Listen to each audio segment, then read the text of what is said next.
ছাড় দিন। আমার হচ্ছে 7:45 সবার থেকে একটু আর্লি মানে আমরা হোটেল ছাড়াতে এখন টাইম পাসের জন্য সমুদ্রের পাড়ে আসা। তো সমুদ্রের পাশে সবার আগে জালমুড়ি দেখতাম। জালমুড়িটা না খেলেই নয়, মুখে লেগে থাকার মতো আরেকবার খেয়েছিলাম, সেই এক্সপিরিয়েন্স থেকে খাচ্ছিলাম। রেগে আজকেটা কেমন হয় গাইজ?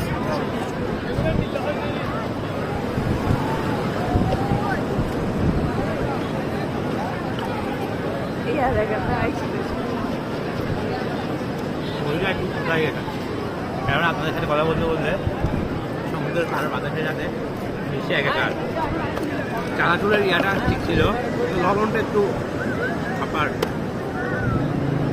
মরিচের ইয়াটার সাথে কম্বিনেশন করলে জিনিসটা মানে ফ্লেভারেবল একটা স্বাদ পাওয়া যায়। আরেকটু মুখ দিয়ে দেখি,